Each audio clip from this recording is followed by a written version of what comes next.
What's good, y'all? Welcome back to the Playmaker's Corner podcast. I'm your host for today, Simon Villanos, aka Coach V, and I am bringing you episode 504, recorded on March 18th, 2026 here. On this episode, it is your rankings and recognitions episode for week 5 of the 2026 Women's College Flag Football season. We are covering everything from March 9th to March 15th here on this one, and we got a lot to talk about, so without further ado, let's just go ahead and hop right into it. Let's go ahead and start with Playmaker of the Week. This recognition goes to the best performer from week 5 here, and I'm really not going to beat around the bush. There are so many players here, and that's how it is pretty much every go around. A lot of players around the country are having great games. You have to have great games to win one, and that's just how it is. And, I'm just going to name off a couple players right off the bat that I felt like, we considered. Ava Wallace of Kaiser always had a big game against Thomas in a rivalry there. 5 touchdowns thrown, no interceptions in that one. Obviously, you have Avalon Lux Offerman, who did her thing for Warner in those 4 games and has been extremely dominant. Jasenia Velez of Marymount was super productive for them in their couple wins this week here.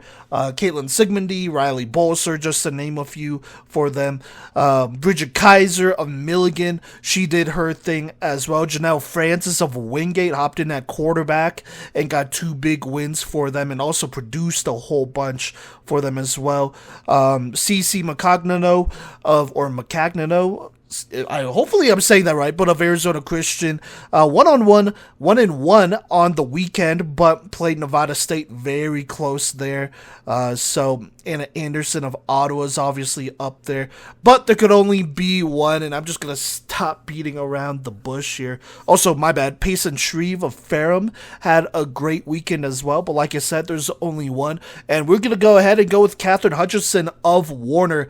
Last week, she went crazy. 4 games played, and she's been going crazy here. But last week, she finally threw her first interception, but that is not before throwing 36 touchdowns, and that was last week alone in 4 games. 36 touchdowns in 4 games. You go ahead and add on another 1,400 plus yards as well, averaging like 330 yards a game last week. She went absolutely ballistic versus Siena Heights here. 338 yards, 10 touchdowns in the dub. Versus St. Francis, 381 yards, 7 touchdowns in the dub. Versus Wittenberg, 336 yards, 10 touchdowns in the dub. Versus Point, 373 yards, 9 touchdowns, an interception, but also the dub here. So not only undefeated, but definitely setting records here. And also, by the way, well past the 100 touchdowns in a season mark. I believe the first quarterback in women's college flag football history to do that. Also, I would say the first quarterback in women's college flag football history to throw for 30 plus touchdowns in a week. Absolutely insane. Has only played 4 games too, by the way. That is your week 5 Playmaker of the Week, Catherine Hutchinson of Warner. Okay, now let's go ahead and go into our fantasy point leaders here. These are the players that had the biggest statistical impact of week 5. We calculate this by putting it into a fantasy point generator, which is based off of ESPN standard scoring, except for touchdowns. All touchdowns are worth 6 points here. Before we get to the total fantasy point leaders, once again, I separated it into quarterbacks and then offensive skill players for total fantasy points. Let's go ahead and start with our skill players here. At number 10 from last week, week 5, we have Elia Livingston of Midland versus William Woods, 7 receptions, 74 yards, and 4 touchdowns for 38.4. And then versus Bethel, 5 receptions, 102 yards, and a touchdown for 21.2 for a grand total of 59.6 to start our top 10. At number 9, we have Natalia Hernandez de Leon of Lisa McRae versus Wingate. 10 receptions, 167 yards, 1 touchdown. Also got an interception on defense. Good enough for 34.7 points. And then versus King, 4 receptions, 92 yards, 2 touchdowns for 25.2 points for a grand total of 59.9 in week 5. At number 8 is Ashton Weirley of Milligan versus Ferrum. 2 receptions, 66 yards, and a touchdown for 14.6. Versus Cumberland, 2 for 24 and 2 touchdowns. Also got a pick 6 for 24.4 points. And then versus Reinhardt, 6 for 64, 2 receiving touchdowns for 24.4 points for a grand total of 63.4 points. At number 7 is Riley Bolser of Weber versus St. Francis. 12 receptions, 148 yards, and 2 touchdowns for 38.8 points. Versus Siena Heights, 4 receptions for 39 and a pick 6 for 15.9 points. Versus Florida Memorial, 2 receptions, 7 yards, and a touchdown for 8.7. And then versus Point, 6 receptions for 26 yards and a touchdown for a grand total of 14.6 points. That is good enough for a grand not a grand total, 14.6. That is 14.6. And then add it all together, it's good enough for 78 points flat here. Good for 7th. At 6th is Samantha Pitzer of Ferrum here versus Milligan. 4 receptions, 28 yards for 6.8 points. Versus Radford, 3 receptions for 69 yards and a touchdown for 15.9 points. Versus Barton, 8 receptions, 99 yards, 2 touchdowns for 29.9 points. And then versus Mount Olive, 6 for 70 and 3 touchdowns for 31 points for a grand total of 83.6 points. At number 5 here, we have the first of many Warner wide receivers, Anna Vincenzini versus Siena Heights, 3 for 32 and 2 touchdowns for 18.2 points.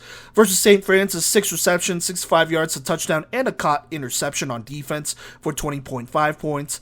Versus Wittenberg, 2 for 56 and 2 touchdowns, and an interception caught for 21.6 points. And then versus Point, 4 for 41, 2 touchdowns, 2 interceptions caught for 24.1 points for a grand total of 84.4 points. At number 4 in week 5 is Caitlin Sigmundy of Weber versus St. Francis. 6 receptions for 47 yards for 10.7 points. Versus Siena Heights, 7 receptions, 51 yards, 2 touchdowns for 24.1 points. Versus Florida Memorial, 6 receptions, 95 yards, and 2 touchdowns, and an interception caught for 27.5 points. And then versus Point, 12 receptions, 59 yards, 1 touchdown, 1 interception caught for 25.9 points for a grand total of 88.2 points. At number 3, we have Jessica Finley of Warner versus Siena Heights. 5 receptions, 109 yards, 2 touchdowns, 1 interception caught for 29.9 points. Versus St. Francis, 9 receptions, 87 yards, and a touchdown for 23.7 points. Versus Wittenberg, 5 receptions, 89 yards, 2 touchdowns, good for 25.9 points. And then versus Point, 9 receptions, 90 yards, and a touchdown for 24 points flat for a grand total of 103.5 points. Now at number 2 is Jasenia Velez of Marymount here, and she actually played Mercyhurst and Allegheny twice here. So versus Mercyhurst, the first time, 38 rushing yards, 5 receptions, 29 yards for an 11.7 points. Versus Mercyhurst again, 69 passing yards, a touchdown, 114 rushing yards, 2 rushing touchdowns, 3 receptions, 46 yards for 40.06 points. Versus Allegheny, 66 passing yards, 1 passing touchdown, 98 rushing yards, 3 rushing touchdowns, 3 receptions, 49 receiving yards, and 2 receiving touchdowns, I believe becoming the first player to have multiple rushing touchdowns, multiple receiving touchdowns, and a passing touchdown. That is all good for 56.34 points. And then versus Allegheny again, 25 passing yards, a passing touchdown, 69 rushing yards for 13.9 points for a grand total of 122 points there. But at number 1, once more for the second week, I believe at least in a row, is Avalon Lux Offerman of Warner, who is absolutely going crazy, versus Siena Heights. 11 receptions, 145 yards, 3 touchdowns, 43.5 points. Versus St. Francis, 12 receptions, 78 yards, 3 receiving touchdowns for 37.8 points. Versus Wittenberg, 9 receptions, 101 yards, 3 receiving touchdowns, 37.1 points there. And then versus Point, 7 receptions, 77 yards, 3 touchdowns, good enough for 32.7 points. And by the way, this has to be a record, but probably the record for the most games in a row with at least 3 receiving touchdowns. It is the freshman phenom Avalon Lux-Offerman of Warner, who has 151.1 points. I believe that is the most points ever scored by a non-quarterback here.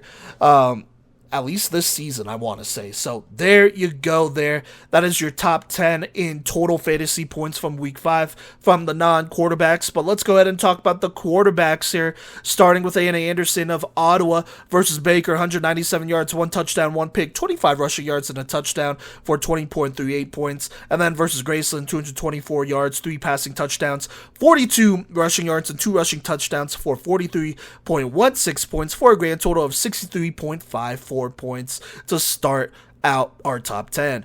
At number 9 is quarterback Mackenzie Hicks of Lease McRae. 270 yards, 3 touchdowns, 1 pick versus Wingate for 26.8 points. Versus King, she had 235 yards, 5 touchdowns, 1 pick, and 21 rushing yards for 39.5 points for a grand total of 66.3 points.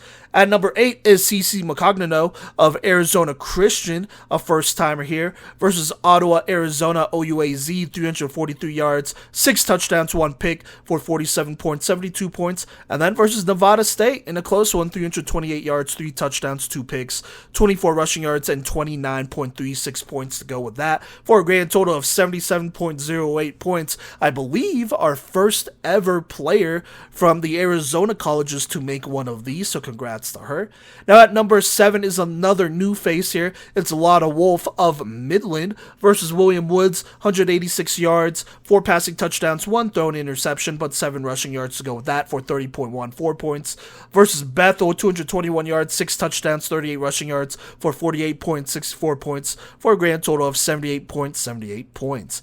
At number 6 is another repeater here, someone who was here last weekend, Kira Green of Eastern versus Newman. 211 yards, 4 touchdowns, 1 pick, 10 rushing yards, and a rushing touchdown for 37.44 points. And then versus Holy Family, 248 yards, 3 touchdowns, 1 pick, 63 rushing yards, and 2 rushing touchdowns for 44.22 points for a grand total of 81.66 points. Now at number 5 is Janelle Francis of Wingate, who played quarterback for them this past weekend, versus King. 169 yards, 2 passing touchdowns, 148 rushing yards, and 3 rushing touchdowns. Good enough for 51.56 points. And then versus Lisa McRae, 152 passing yards, 2 passing touchdowns, 83 rushing yards, and 2 rushing touchdowns for 38.38 points. At number 4, here's Luzariana Herrera of Weber versus St. Francis. 137 yards, 1 touchdown, 1 pick for 9.48 points. Versus Siena Heights, though, 270 yards, 4 touchdowns, 1 pick thrown for 32.8 points. Versus Florida Memorial, 218 yards, 5 touchdowns, no picks for 38.72 points. And then versus Point, 201 yards, 2 touchdowns, 2 picks for 16.04 points for a grand total of 97.04 points.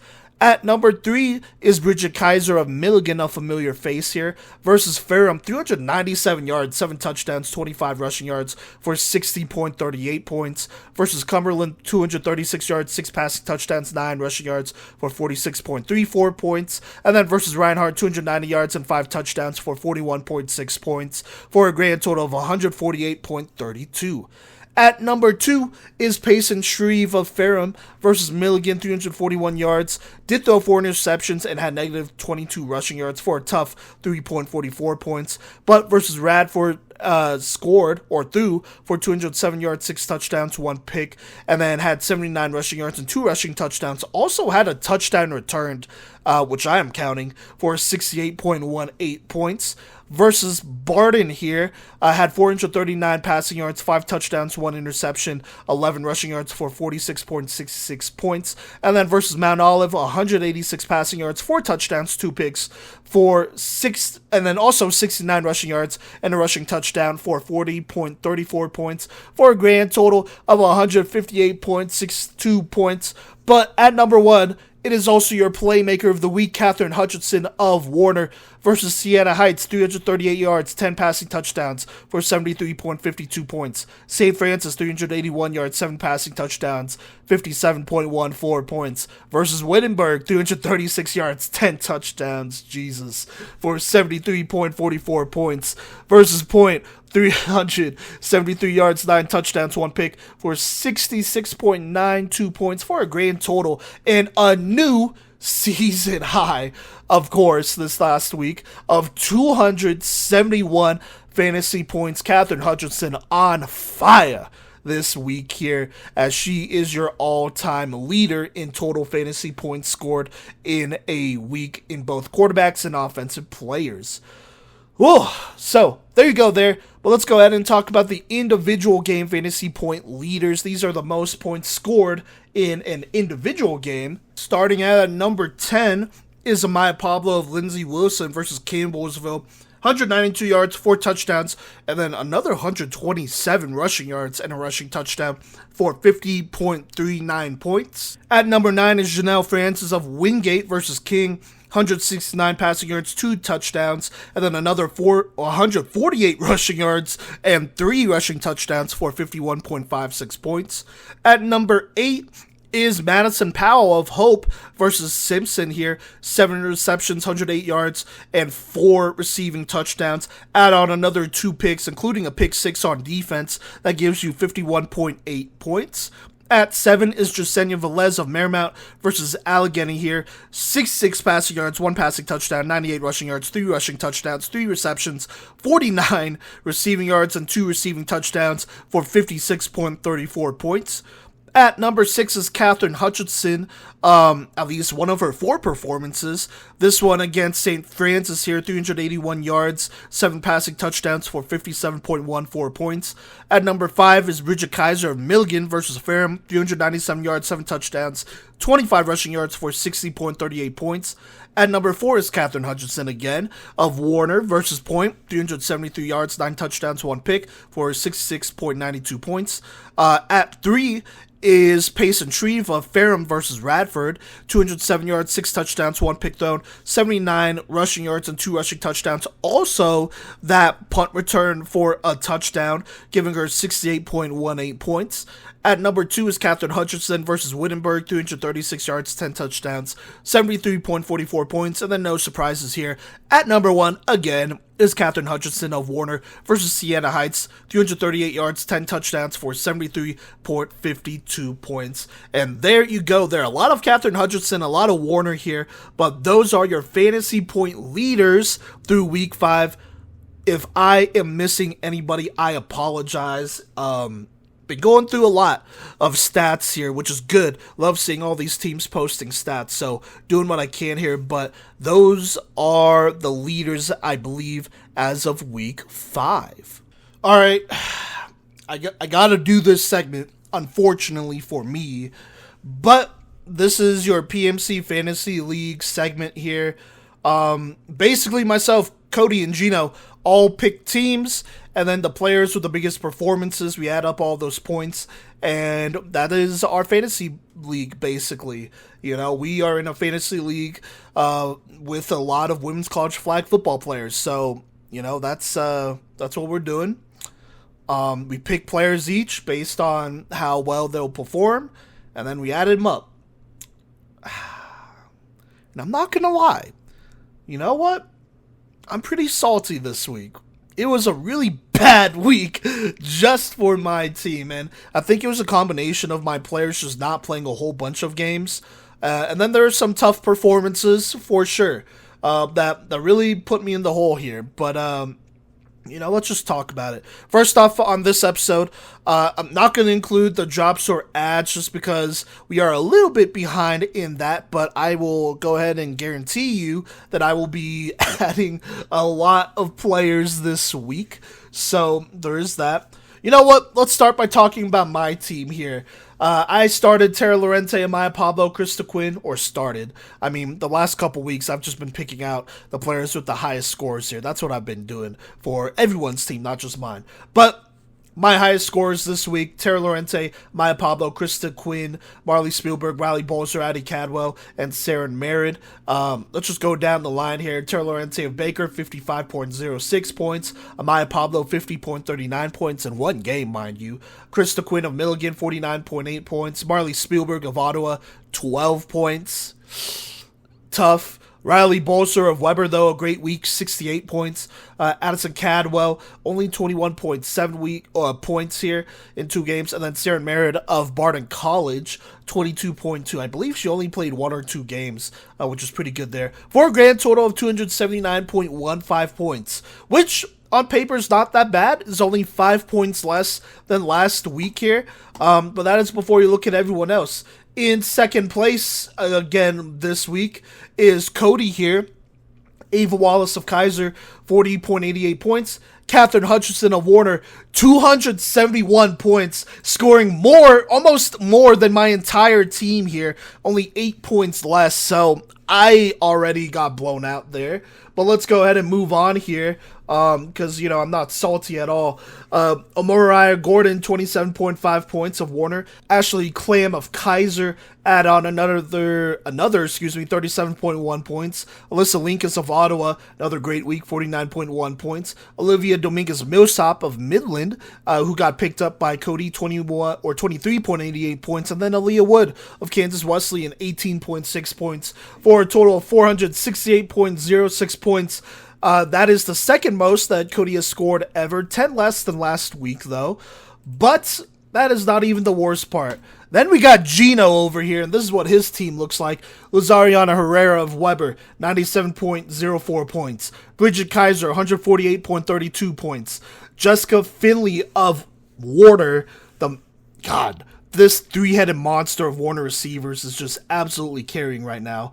But Finley, 103.5 points. Avalon Lux Sofferman, 151.1 points. Caitlin Sigmundy of Weber having a great week here as well, 88.2 points. Ashton Weirley of Milligan, another good week, 63.4 points. And then Anna Vincentini of Warner, 84.4 weeks, for a grand total and the highest score ever this season of 735.96 points. I lost by 500 points, and there's almost nothing I could do about it. Almost nothing I could do about it. But you know what? Congrats to Gino. He gets the second win in a row. I am the only one without multiple wins, I think. Right? Maybe. So far this season. Let me double check that. Yes, that is true. Cody and Gino have both won twice, so I will figure it out.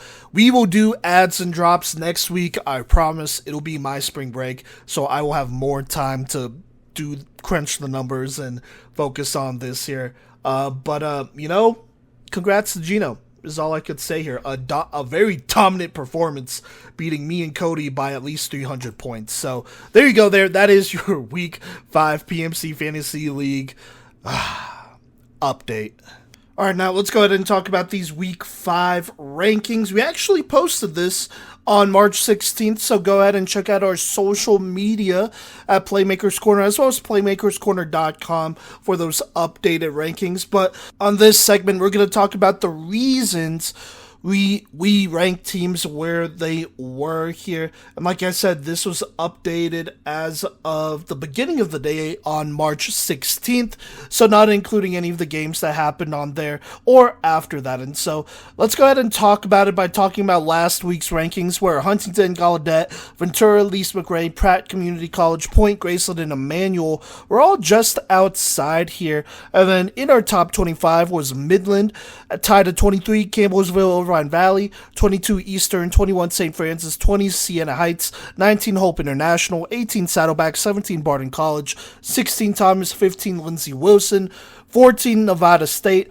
13 Wingate, 12 Ferrum, 11 Life, 10 St. Thomas, 9 Daytona State, 8 Kansas Wesleyan, 7 Weber, 6 Florida Gateway, 5 Kaiser, 4 Ottawa, 3 Milligan, 2 Baker, and at number 1 was Warner. Now, this week, we definitely have less teams that are just outside here. We have Gallaudet, Immaculata, Lise McRae, and Illinois Wesleyan, just 4, but that is because we have a 3-way tie for 25 here. But Let's talk about the teams that are just out here, starting with Gallaudet. First off, shout out womenscollegeflagfootball.com. Make sure you check out their page on social media, and then check out womenscollegeflagfootball.com. But they're a voter on this, and they have this to say about Gallaudet. Still yet to lose going back to last season and win in dominant fashion. They are a fascinating, dangerous team to watch as their schedule ramps up. Then we have Immaculata here. This is what Women's College of Flag Football said about them. Nice start with the win over Marymount in the pocket. And then against, or about Lise, or sorry, not Lise McRae, Illinois Wesleyan. They said this program off to a great start at Hallis Hall. Can't wait to see game against Aurora later this season. And I gotta agree there. Now, just in case you don't know how our rankings work, myself and the other voters or rankers, we rank teams 1 through 25 here. If you are ranked at number 1, you get 25 points, 2, 24, 3, 23, and so on and so on. And then I add up all the points, and that's how we average it out here. So the teams that are just out, just barely missed out at having enough points to make our top 25. Now, I will say this again. There are 3 teams tied at 25 here, and they have a combined 5 points. And so let's go ahead and hop into it and talk about our top 25 here. Tied at 25 is Irvine Valley, Ventura, and Cypress College, the JUCOs out of California. This is what the crew had to say about them. Let's start with Irvine Valley. Women's College Flag Football said this team is talented, but losses are piling up against quality opponents as they are just outside for them, I believe. Tied at 25, Women's College Flag Football said a battle-hardened California JUCO squad. Cypress has gone 2-1 against proven Saddleback, Ventura, and Irvine Valley teams to earn their spot in the top 25. And then you have Ventura here, who does move up from unranked, I believe. Irvine Valley moving down 2 spots. But Women's College Flag Football said this, still yet to lose going back to last season and win in dominant fashion. They are a fascinating, dangerous team to watch as their schedule ramps up. Gino says Ventura will be taking over Irvine Valley's spot in the rankings after Valley lost to Cypress in Week 5. And then Cody said this team has notched interesting wins, and I knew from their JUCO recruiting that the program could be promising in flag, and they're living up to it with consistent improvement and wins. So there you go. Number of JUCOs tied here at 25. Irvine Valley does move down 2 spots, while Ventura and Cypress both move up from the unranked spots here, previously not ranked so far this year. Now at 24 is Huntington, who moves up 2 spots from previously being unranked, a team that has been getting votes but has just been outside the top 25 up until now. Women's College Flag Football says the Hawks are flying high. They have weathered a brutal schedule and are currently riding serious momentum after back-to-back March 15th wins over Alabama State 18-14 and then Hendrix 32-6. Gino says back-to-back wins over Alabama State and Hendrix puts Huntington at 9-2 on the year. They are dangerous, to say the least. And then Cody just says hanging in there, but I like what Huntington has going on here. It looks like they've turned it around compared to last season and have only had 2 wins, and I know one of those was a really close loss, or sorry, only 2 losses, and one of those was a really close loss to Campbellsville by a point or 2, I believe. So far, a pretty successful season for Huntington, who has improved. Now, at 23 here is St. Francis, who does drop a couple spots despite getting an upset win. Cody said this, upset of the week arguably against Weber, and will fare better against tough opponents after this brutal stretch. And I gotta agree, I think people forget that they are a first-year program here, so for them to go down to Florida and not only compete but win against one of the most established programs in the country,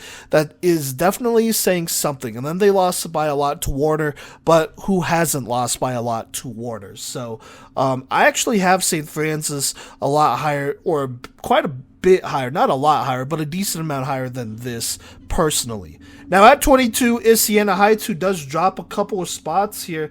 Cody says this about them: the squad could really use success in their next few tournaments against opponents that they might be better equipped for, as they just had a rough, this is me by the way, that's end of quote for Cody, but they've just had a rough trip down to Florida here. They've had, definitely more highlights than last season season's trip for sure, I would say. But still kind of a rough go here. They hang inside our top 25 for now. Now tied at 20 here. And by the way, we have a lot of ties. And I don't know what was going on here, but I guess it just happens to happen, it's a coincidence. But anyways, tied at 20. Both teams here at 20 have moved up here in Midland and Eastern. Midland going up 5 spots, who was on the brink of dropping out, and then Midland or Eastern moving up 2 spots here. Let's start with Midland. Cody says this controlled a game against a competent opponent and could gain confidence at just the right time. Women's college flag football says the Warriors 4-2 record is deceptive, as those are losses against Baker and Kansas Wesleyan. Otherwise, Midland has been an absolute nightmare, highlighted by recent dominant victories over William Woods and Cotty. And yeah, I gotta agree with that. That William Woods game was a big one for them to get, in my opinion. And then Cotty has been improved. Still, under... I would say undermanned. They have a pretty small roster, so Midland should kind of beat them there. But, they controlled those 2 games and they got 2 wins, so they do move up as other teams move down here. Now, Eastern Women's College Flag Football says this about them, who, by the way, has moved up a couple spots. Coach Reller has Eastern outscoring opponents with these, highlighted by dominant recent shutouts over Newman 33-0 and Holy Family 35-0. Gino says the Atlantic East may have a new top dog.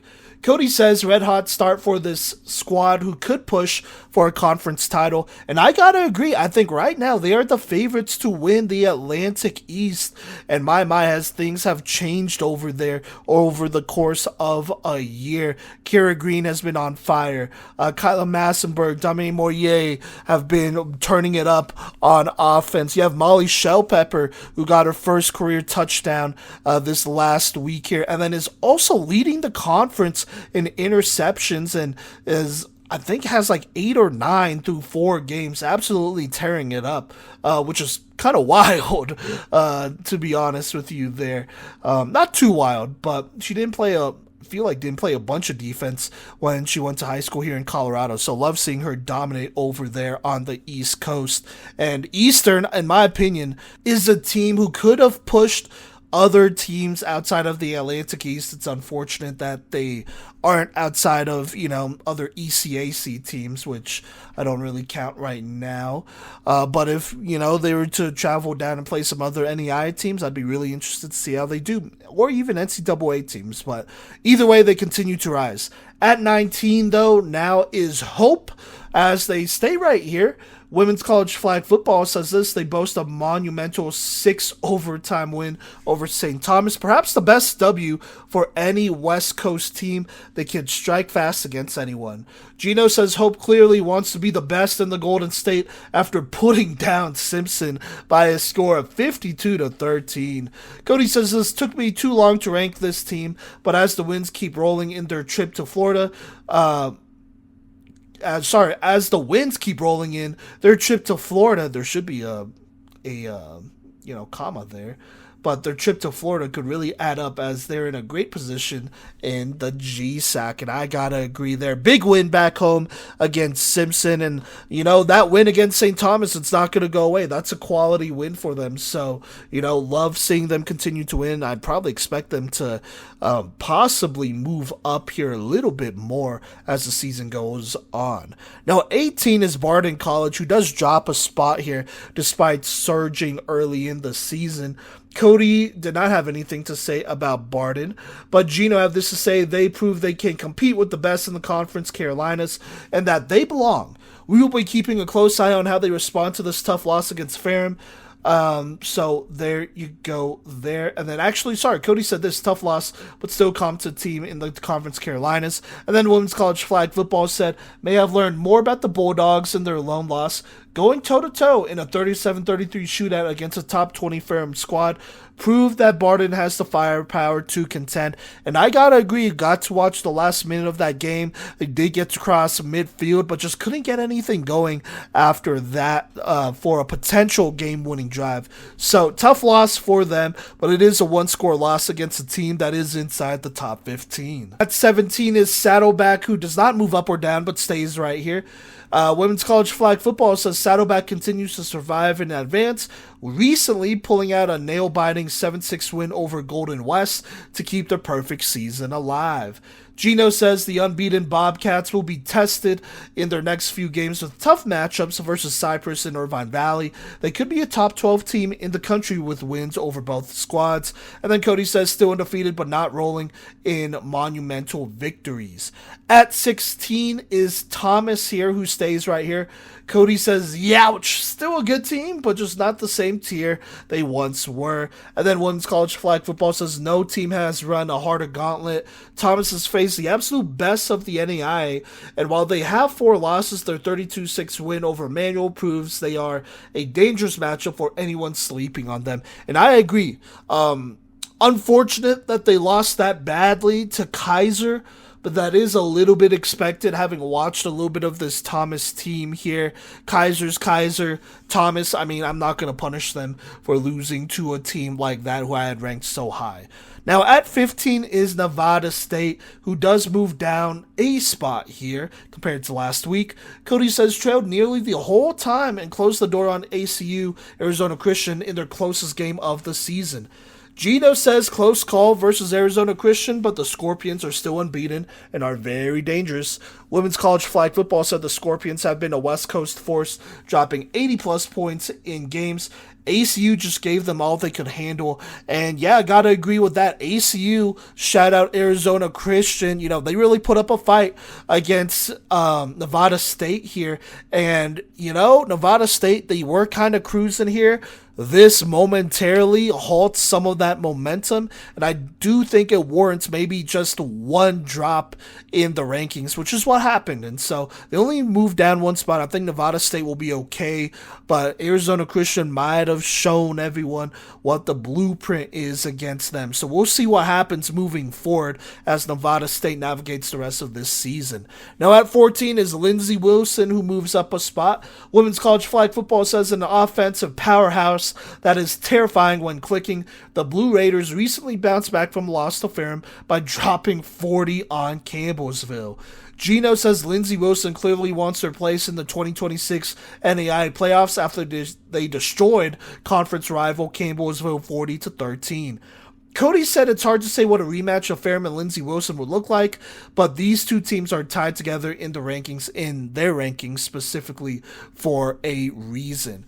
And yeah, I mean, Lindsey Wilson, this was a huge win here. Campbellsville, a good squad here. Even a Campbellsville team that may not have been completely healthy, to win that way is absolutely massive. You need these wins if you are Lindsey Wilson and you are trying to make the playoffs, so they go ahead and get a big one right there. Now, moving on, at 13 is Daytona State, who does drop a couple spots here after surging really early on here in the season. This is what everyone had to say. Cody said, brutal loss for a team that I thought had closed the distance more so than they did. I'm not sure if Gateway is just their kryptonite, but either way, not the best showing. Gino said it's hard for me to consider Daytona State too highly in these rankings if they're still getting killed by Florida Gateway like that. I don't mean to overreact, but I just need to see more improvement than what we've seen this week against Gateway. Women's College Flag Football said the Falcons took a heavy hit against Florida Gateway, but the resume is stacked with dominant wins, at risk of sliding unless they can show better against Florida Gateway later this season.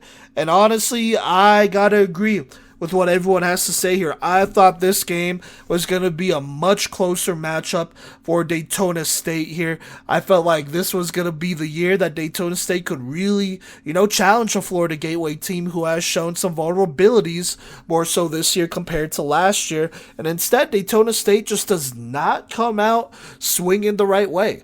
And, they're still a top 25 team, arguably top 15 team. But I think, it's obvious everyone here kind of expected Daytona State to do a little bit more. So, interested to see if they could get over that hump here moving forward. Now, at 12 is Life, who does move down only one spot here.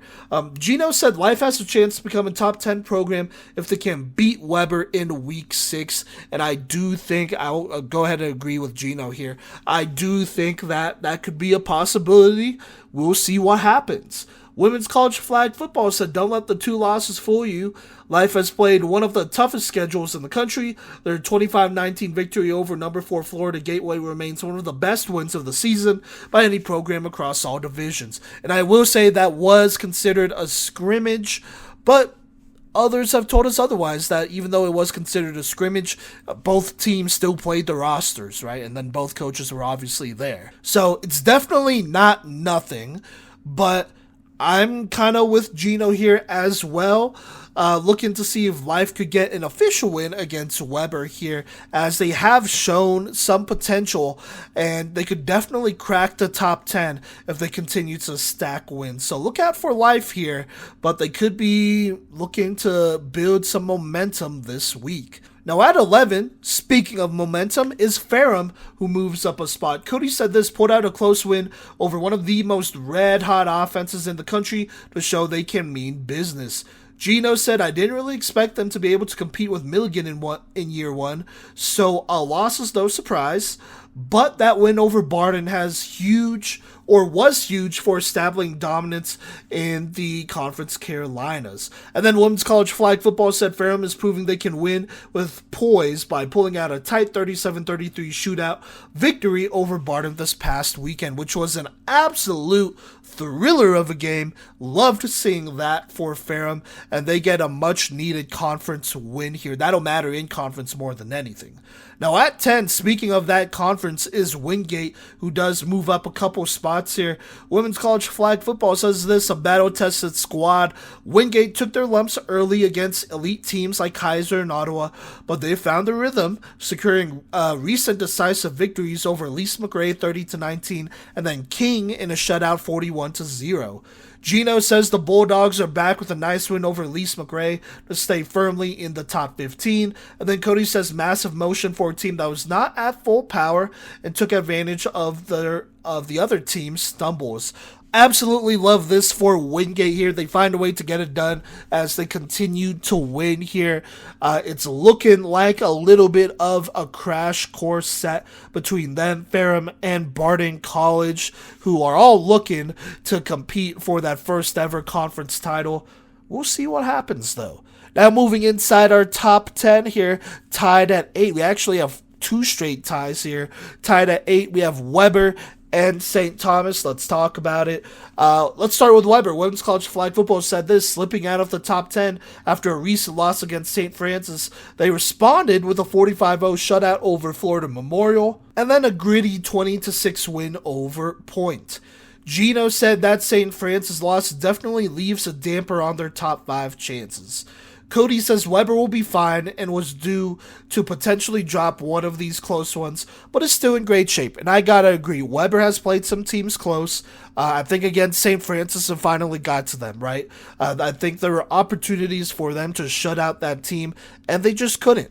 I think it is probably worth saying that, they have moved around quarterbacks and whatnot, and that was a big storyline coming into this season. Can the quarterback position be stable? In this game, I don't think they were as stable, or the position was as stable as it could have been. I think the performances was not as good as it could have been. And then, they get by a point, right? They beat FMU by a whole bunch. That's good. We're going to see if they can continue to challenge teams that are ahead of them. As we know that they could beat teams behind them, though. Now, the other team tied with them is St. Thomas. Gino said this, St. Thomas rises with 2 teams in front of them, taking some bad losses. And then women's college flag football said the Bobcats have been thrilling to watch, rattling off impressive wins, including a solid 32-20 win over St. Francis, who did just beat Weber.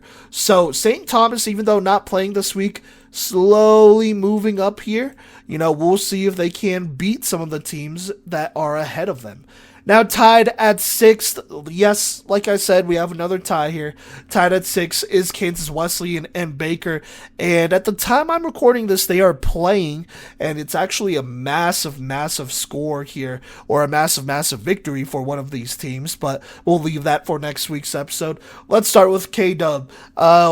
Cody said this, took care of business. Gino said March 17th versus Baker is a much watch to say the least, as I know right now he's watching that game. It's time to see what this K-Dub team is really about. Women's college flag football said opening their season with consecutive 73-0 victories set the tone, and recent blowout wins over Pratt and Hendricks prove they aren't slowing down. I will say this, Kansas Wesleyan has not really been challenged, so that Baker game does matter a whole bunch, especially in conference. And then the other team tied with them that they're currently playing right now is Baker. Cody said that game was a serious chance to push for a top 2 spot, their game against Ottawa, but the offense just could not get rolling at any point. Gino said dropping 4 spots may seem harsh, but the teams above them are all rolling right now. I also expected them to put up a better offensive fight against Ottawa, to say the least. Women's college flag football said a relentless squad that has proven they belong in the elite tier. After a narrow 12-6 loss to Ottawa, Baker exploded for a 53-20 win over Southwestern, which I will say is expected for them to do that. They are a good squad. And honestly, even watching that Ottawa game here, it wasn't the worst, but they could have pulled it off. So it's a disappointing loss for sure here. They had plenty of opportunities. I think if they get to play Ottawa again, I would say there's a decent chance they could beat him, but based on the past, they haven't. So I'm really interested to see what happens moving forward here. And then, that Baker game against K-Dub is going to be absolutely massive, so we'll see what happens there. Well, I already know what happens there. But like I said, we'll talk about that on another episode. Let's go ahead and move on here, going into our top 5 here. At 5 is Milligan, who does drop 2 spots here, despite being undefeated, though. Women's college flag football says with targets like Krista Quinn and Macy Taylor pulling down key receptions, Milligan has navigated a tough schedule with ease. Gino says this, I wanted to keep Milligan top 3, but Kaiser is playing way too good right now with a tough schedule too, not to throw Gino under the bus, but Milligan not being ranked higher is because Gino has dropped them with Ottawa and Kaiser playing well. Cody said this might be the most red-hot team in the country, second to Warner, but I haven't seen them take down a perennial powerhouse yet, and I think that's what's keeping them outside the top 5 for me. So there you go as well. Cody also keeping them outside the top 5.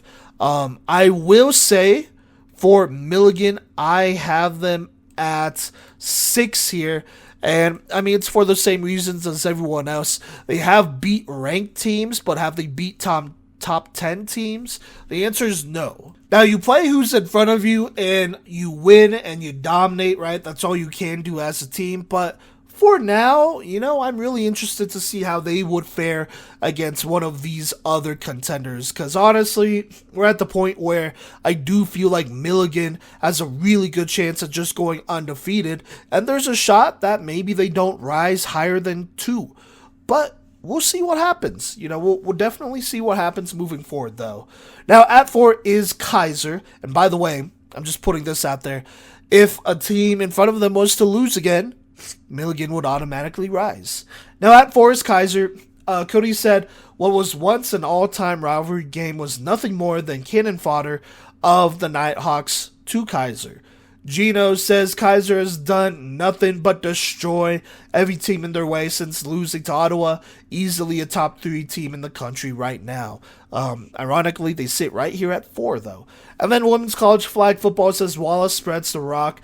Recently tossed 5 touchdowns against Thomas, utilizing her top targets Ashley Clam, Dakota Moberg, and Sophia Caprio. And yeah, absolutely got to agree, Ava Wallace is playing at a high level, an MVP caliber type level as a true freshman. But it does remain to be seen whether the rest of the team can play at a high level, mostly the defense, I would say. So there you go there. That is Kaiser. Right now they're at 4, but they are nipping at the heels for sure as they do move up a spot this week. Now, at 3 is Ottawa, who also moves up a spot, and that's because they beat Baker mostly. Women's College Flag Football said the Braves' lone blemish is a loss to number 4 Florida Gateway. They have otherwise been a dominant force, highlighted by wins over Kaiser and Baker. By the way, number 4 in their rankings, so just keep that in mind. Gino says that win over Baker is enough for me to put Ottawa in Baker's place at 2 in the nation. Cody says, excellent win for the Braves over Baker to remain or to retain their number 1 spot in the KCAC. And yeah, absolutely gotta agree. That was a big win. They win close games. That's what they do over there at Ottawa. And love seeing that one. That was a gritty win. That's gonna matter when it comes to conference play and all that great stuff right there. So love seeing that for Ottawa here. But still though, a close game though. Now at number 2 is Florida Gateway. Cody says this nice rollover. Nice roll over Daytona State, to establish themselves as the one true team in the NJCAA. Gino says an obliteration of rival Daytona State solidifies themselves as the number 1 JUCO in the country and back in the top 5 in my rankings. So there you go there. And then Women's College Flag Football set aside from a tight 25-19 loss to a tough life team here, which, by the way, like I said, a scrimmage, but back to them. The Timberwolves have been terrifying, recently hanging 51 on Daytona and 59 on Emmanuel. And yeah, I mean, Florida Gateway now at 2 here. They do move up a spot in our rankings. Actually, they move up 5 spots in our rankings because, I think most of us thought it would be a close win. It ended up being a massive blowout win for them. That's enough for us to move them all the way back up here to number 2. So there you go. But at number 1, undisputed still for the second week in the row is Warner. Cody says same. Gino says there's no dominating like Warner right now. They're locked in at number 1 for the foreseeable future. And then Women's College Flag Football says Catherine Hutchinson, who is putting up astronomical numbers with over 50 passing touchdowns already this year. The Royals are the undisputed heavyweights of the NAIA. And you know what? I'm just going to go ahead and add on to that. Forget 50, she's over 100. Yes, you heard that correctly. Catherine Hutchinson is over 100 touchdowns this season. I might have said this already on the episode, but I believe that is the first time ever that has happened, and we are only halfway through the season, and she's going crazy. The wide receiving core is going crazy. I am looking at this matchup against Kaiser, which I believe will probably be for the Sun Conference title at the end of the regular season, and I think that's going to be a key one for them. Unless catastrophe hits, I just do not see Warner dropping out of that 1 spot. So, for now, they are right there at 1. So, there you go there. Once again, just out is Gallaudet, Immaculata, Lisa McRae, and Illinois Wesleyan. Tied for 25 is Ventura, Cypress, and Irvine Valley College. 24 is Huntington. 23 is St. Francis. 22 is Siena Heights. Tied at 20 is Midland and Eastern. 19 is Hope International. 18 is Barton College. 17 is Saddleback College. 16 is Thomas. 15 is Nevada State. 14 is Lindsey Wilson. 13 is Daytona State. 12 is Life. 11 is Ferrum. At number 10 is Wingate. Tied at 8 is Weber and St. Thomas. Tied at 6 is Kansas Wesleyan and Baker. 5 Milligan. 4 Kaiser. 3 Ottawa. 2 Florida Gateway. And at number 1 is Warner for the second week in a row, at least undisputed. Alrighty, and that'll do for this episode. Kind of a shorter episode, I'm not gonna lie, but it is what it is. That's how it'll go sometimes. Thank you so much for rocking with us. Make sure you show some love at Playmaker's Corner on social media and our website, playmakerscorner.com, where you can find more content there and really just all the stuff we've been talking about on these episodes on there.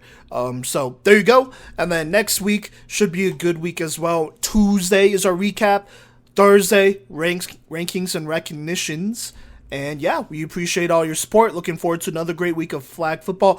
Oh, I almost forgot. Coming up soon here will be our mid-season awards. Sorry, not mid-season awards. Our mid-season update for our end of the year awards here. We're just gonna pick out a couple players that we felt like deserve some of the awards we've been running. Make sure you check out our website for those. More information will come on those here soon. But once again, thank you again for rocking with us, and we'll catch you later.